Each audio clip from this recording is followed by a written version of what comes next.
Arrestation musclée d'Amron Essaoué Tchala, symbole d'une jeunesse togolaise bâillonnée. Lomé, 27 mai 2025, un vent glacial souffle sur le Togo, et ce vent a un nom, celui de la répression. Hier, 26 mai 2025, Amron Essaoué Tchala, figure montante de l'activisme citoyen et créateur de contenu satirique, a été brutalement arrêté par des militaires lourdement armés. Selon plusieurs témoins, son téléphone a immédiatement cessé de répondre après l'interpellation, plongeant ses proches et ses nombreux soutiens dans l'angoisse. La scène est violente dans son absurdité.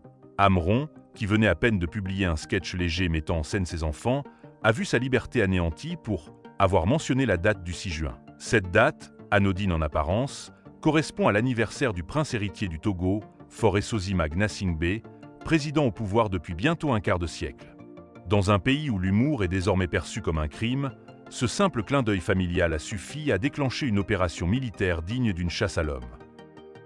Une arrestation qui glace le sang. La brutalité de l'opération choc.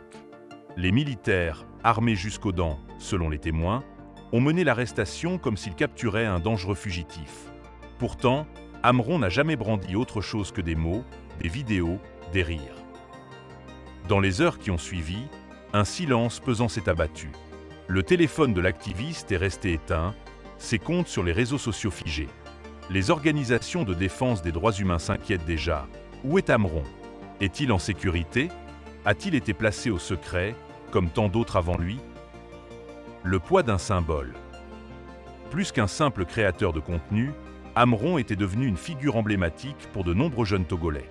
Par ses sketchs, ses chroniques, ses petites vidéos tournées à la maison avec ses enfants, il incarnait une résistance douce, une insoumission joyeuse. Là où certains brandissent le poing, lui choisissait le rire. Là où d'autres se cachent, il se montrait à visage découvert.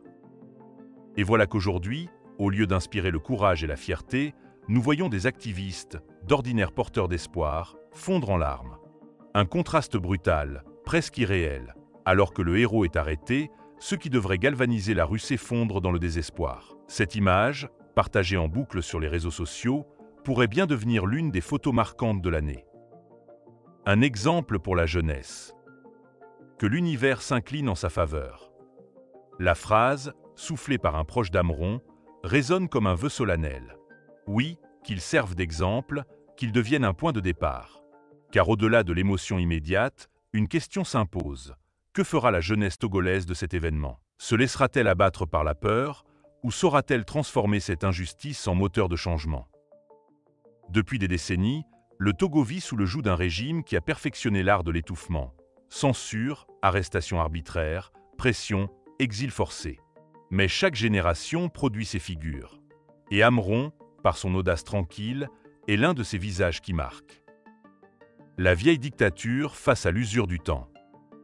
On le sait, les dictatures tombent rarement sous les coups de marteau, mais plutôt sous les fissures accumulées, les failles intérieures, les 1000 petits actes de défiance qui les rongent de l'intérieur. Peut-être, aujourd'hui, assistons-nous à l'une de ces fissures. Le régime togolais, en s'attaquant à un simple sketch familial, démontre une fébrilité inédite. Car qu'est-ce qu'un pouvoir qui tremble devant des enfants parlant de l'anniversaire d'un président? Qu'est-ce qu'un pouvoir qui mobilise des hommes en armes pour faire taire l'humour? Sinon un pouvoir qui doute, qui s'effrite. Un tournant historique? Il est trop tôt pour parler de tournant. Mais il n'est pas trop tôt pour dire que l'affaire Amron Tchala ne doit pas sombrer dans l'oubli. Il faudra surveiller, dénoncer, alerter. Il faudra rappeler au régime que le monde regarde, que le peuple observe, que chaque abus est enregistré. Et surtout, il faudra que la jeunesse togolaise, au lieu de pleurer, s'inspire. Que ce moment devienne non pas une tombe, mais une étincelle. Un appel au courage. Ce 26 mai 2025 restera peut-être comme la date où un homme simple, un père de famille, a montré à tout un peuple ce qu'est le courage. Non pas le courage spectaculaire, flamboyant, mais celui du quotidien. Dire, montrer, exister, même sous la menace. Que l'arrestation d'Amron Essaoué Tchala ne soit pas un épilogue, mais un prologue. Qu'elle devienne l'histoire qu'on raconte demain aux enfants du Togo. L'histoire d'un homme qui a osé et d'un peuple qui, enfin, s'est levé. Likez la vidéo si ce n'est pas déjà fait. Laissez aussi votre point de vue en commentaire. Abonnez-vous et cliquez aussi sur la petite cloche de notification pour ne rien rater de nos prochaines vidéos. N'oubliez pas de partager aussi la vidéo et de la liker.